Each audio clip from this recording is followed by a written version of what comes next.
वसुदेवसुतं देवं कंसचाणूरमर्दनं देवकी परमानंदं कृष्णं वंदे जगद्गुरुं। गीता का जो प्रथम अध्याय है उसका नाम है अर्जुन विषाद योग, और इसके अंतर्गत जो सबसे पहला श्लोक इसमें दे रखा है वो धृतराष्ट्र की उक्ति है। धृतराष्ट्र कहता है, धर्म क्षेत्रे कुरुक्षेत्रे समवेतायुयुत्सवः मामकाः पांडवाश्चैव किम अकुर्वत संजय।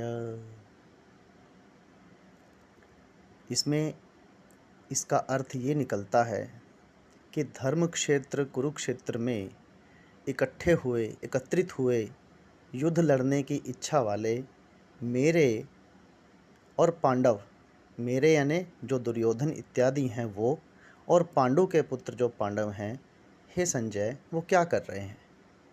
इसमें लिखा भी हुआ है, धृतराष्ट्र बोले, हे संजय, धर्म भूमि कुरुक्षेत्र में एकत्रित युद्ध की इच्छा वाले मेरे और पांडु के पुत्रों ने क्या किया। इसका ट्रांसलेशन इंग्लिश में भी दे रखा है। Dhritarashtra said, Sanjay gathered on the scared soil of Kurukshetra, eager to fight, what did my children and the children of Pandu do? तो देखिए, गीता कुरुक्षेत्र में गाई गई है। धर्म क्षेत्रे कुरुक्षेत्रे से गीता का प्रारंभ होता है। राजा कुरु ने कुरुक्षेत्र की भूमि को हार्दिक प्रेम से निर्माण किया था। उनके द्वारा जोती जाने वाली भूमि ही कुरुक्षेत्र कहलाई। उसी भूमि में परशुराम ने 21 बार उन्मत्त क्षत्रिय राजाओं का संहार किया और उनकी उदंडता को समाप्त कर उसे पवित्र किया था। इसीलिए भारतीय लोगों की दृष्टि से कुरुक्षेत्र धर्म क्षेत्र ही है। आपने एक श्लोक पढ़ा भी होगा, कुरुक्षेत्रम गमिष्यामि कुरुक्षेत्रम वसाम्यहम् य एव सततम ब्रूयात सर्व पापै प्रमुच्यते। मैं कुरुक्षेत्र जाऊंगा अथवा वहाँ निवास करूंगा, ऐसा कहने मात्र से भी मानव पापों से मुक्त हो जाता है। वह पवित्र और पावन करने वाला तीर्थ है। कुरुक्षेत्र का धर्म क्षेत्र के रूप में विशेष महत्व है। हमारा शरीर भी एक कुरुक्षेत्र ही है। प्रातः उठे कि कुरु प्रारंभ हो जाता है और शयन तक कुरु ही चलता रहता है। इस कर्म भूमि मानव देह को प्राप्त करने के पश्चात भी मानव यदि भगवान को लुभाने वाला प्रभावी और तेजस्वी कर्म न करे, सिंह के समान गर्जना न करे और गरुड़ के समान ऊंची उड़ान न भरे, तो उसका जीवन व्यर्थ ही है। ऊंची छलांग मारने से यदि चोट भी लगे तो उसकी चिंता नहीं होनी चाहिए, परंतु व्यवहार कुशल मानव कुरुक्षेत्र में उतरते ही नहीं। कुरु अर्थात कर्म कर। प्रातः आँख खुली कि कुरु का प्रारंभ हो जाता है। कोई निष्क्रिय व्यक्ति कहेगा कि मैं तो कुछ भी नहीं करता, परंतु कुछ ना करना यह भी एक प्रकार का कर्म ही है। जैसे अपक्ष का भी एक पक्ष होता है, उसी प्रकार यहाँ भी है। कुरुक्षेत्र जब अकुरु हो जाता है, अर्थात जब वो कुछ भी करने की बात नहीं करता है, तब वह क्षुद्र बन जाता है, छोटा बन जाता है। जब तक उसमें उदंडता रहती है तब तक वह पवित्र क्षेत्र नहीं कहा जा सकता। हमारा कुरुक्षेत्र, हमारा जो शरीर है, धर्म क्षेत्र और पवित्र क्षेत्र तभी होगा जब उसमें रहने वाली उदंडता और निष्क्रियता का निष्कासन कर दिया जाएगा।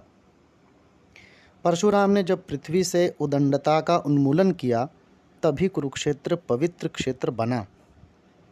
गीता मानव में रहने वाली उदंडता, निस्तेजता और निष्क्रियता को निकालने वाली है। मैं गीता भी पढ़ूं और उदंड भी रहूं, ये दोनों बातें एक साथ नहीं चल सकती। इसी प्रकार मैं गीता पढ़ूं और निस्तेज भी रहूं, ऐसा भी नहीं हो सकता।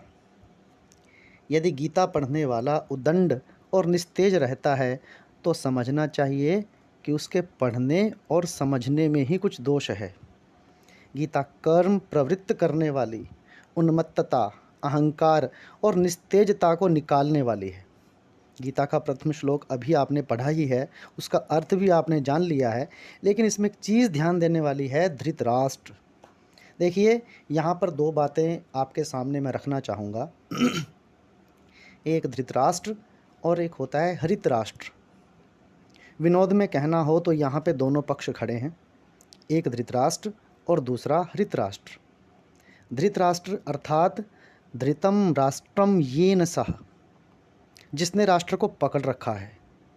धृतराष्ट्र ने अनुचित और अनीतिपूर्ण ढंग से तथा द्यूत क्रीड़ा में छल कपट कर पांडवों के राज्य को अपहरित कर लिया था। और उसके सामने जो दूसरा पक्ष खड़ा है वो पांडव हैं, वो हरितराष्ट्र हैं। हरितराष्ट्र यानी जिसके राज्य का अपहरण हो गया है। संग्राम में सदैव हरितराष्ट्र का जो पक्ष है उत्साही होता है और धृतराष्ट्र अनुत्साही होता है। जिसने दूसरे के राष्ट्र को बलात् पकड़ रखा है वह यदि पराजित होता है तो उसे खोना पड़ता है, और विजयी होता है तब भी खोना ही पड़ता है। जबकि हरितराष्ट्र जय पराजय में कुछ खोता नहीं है। हम और अंग्रेज़ लड़ते थे तो हम हरितराष्ट्र और अंग्रेज धृतराष्ट्र थे, इसलिए उन्होंने लड़ाई में खोया परंतु हमने कुछ नहीं खोया। हमने लड़ाई के लिए उत्साह था और अंग्रेज़ों को लड़ाई नहीं चाहिए थी। यह एक वैश्विक नियम है। हरितराष्ट्र सदैव लड़ने के लिए तैयार रहता है और धृतराष्ट्र युद्ध के प्रति अनुत्साही होता है। तो दोस्तों, धृतराष्ट्र कौन है? धृतराष्ट्र केवल एक ही हो गया है ऐसा नहीं है। धन, उद्योग, धंधा, व्यापार एवं भौतिक संपत्ति और वैभव को ही सर्वस्व समझने वाले सभी धृतराष्ट्र हैं। धृतराष्ट्र सदैव अंधे ही होते हैं। हजारों वर्षों का इतिहास इसका साक्षी है।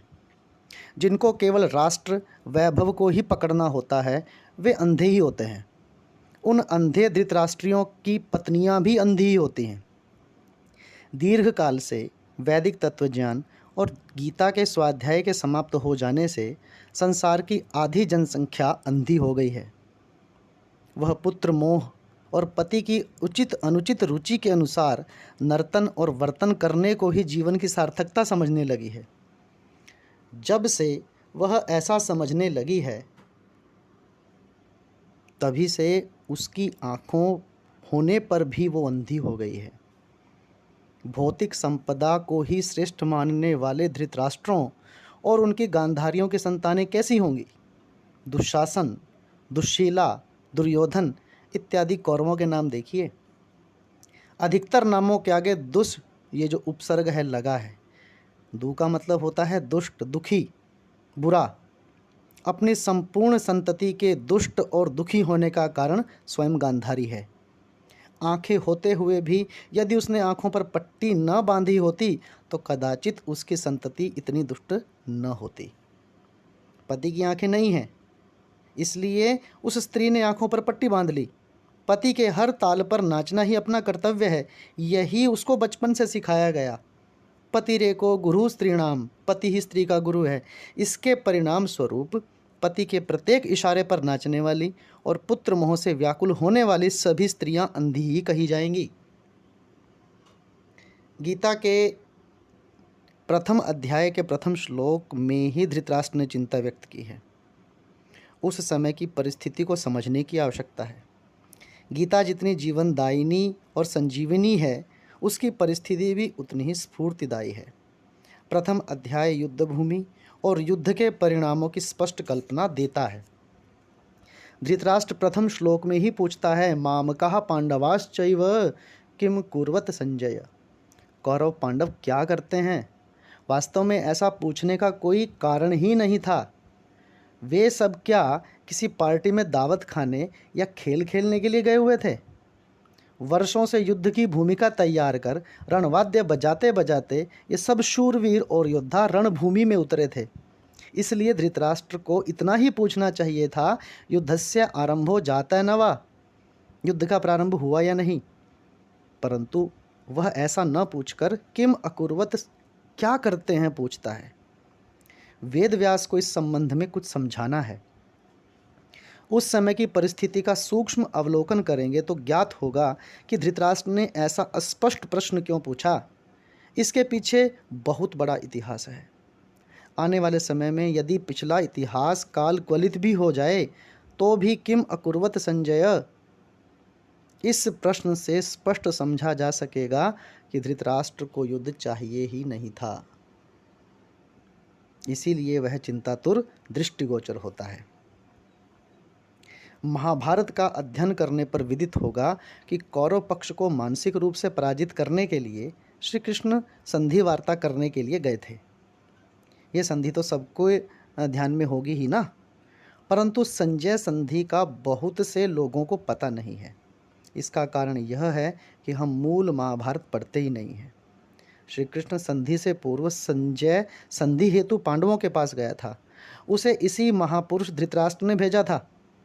संजय द्वारा प्रेषित उसका संदेश उत्कृष्ट तत्व ज्ञान से पूर्ण था, परंतु वह शैतान ने बाइबल सुनाने के समान था, जैसे शैतान बाइबल सुनाता है। धृतराष्ट्र ने अपने संदेश में पांडवों को समझाया था कि तुम्हारे जैसे महान लोगों को युद्ध करना शोभा नहीं देता।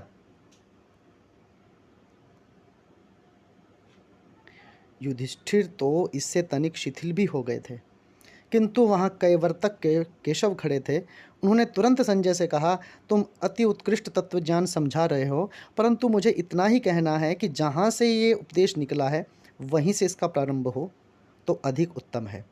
इसके पश्चात उन्होंने बिना किसी की अनुमति लिए ही कहा, मैं स्वयं संधि करने के लिए आ रहा हूँ। श्री कृष्ण किसी के द्वारा मनोनीत राजदूत नहीं थे, अपितु स्वयं राजदूत बनकर आए थे। राजनीतिक दृष्टि से महाभारत पढ़ेंगे तो विदित होगा कि श्री कृष्ण आधा युद्ध संधि वार्ता में ही जीत गए थे। शेष आधी लड़ाई पांडवों ने रणभूमि में जीती थी। श्री कृष्ण संधि के तेजस्वी भाषण सुनकर हस्तिनापुर में एकत्रित संपूर्ण क्षत्रिय शक्तियों के अंतःकरण विचलित हो गए थे और उन्हें अनुभव हुआ था कि वे असत्य का समर्थन कर रहे हैं। श्री कृष्ण ने उन सभी के मनोबल को तोड़ डाला था।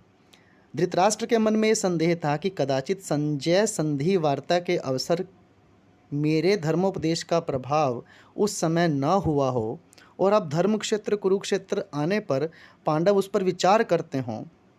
धृतराष्ट्र के किम अकुर्वत संजय कहने का अभिप्राय यही था, क्या पांडव पक्ष मेरे उपदेश का कुछ वहाँ पर एहसास कर रहे हैं? क्या पांडव पक्ष मेरे उपदेश का कुछ प्रभाव उन पर प्रतीत हो रहा है?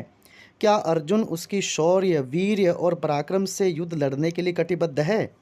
क्या उसके पौरुष पर कुछ प्रतिकूल प्रभाव नहीं पड़ा है? अर्जुन के शस्त्र त्याग के अन्य कारणों में से एक कारण संजय संधि भी है। धृतराष्ट्र यही जानना चाहता है। उसकी चिंता से ही गीता का प्रारंभ हुआ है। धृतराष्ट्र की चिंता प्रदर्शन करने के पश्चात युद्ध की स्फूर्तिदायक परिस्थिति समझाई गई है। ओम सहनाववतु सहनो भुनक्तु सह वीर्यं करवावहै तेजस्विनावधीतमस्तु मा विद्विषावहै। ओम शांति शांति शांति।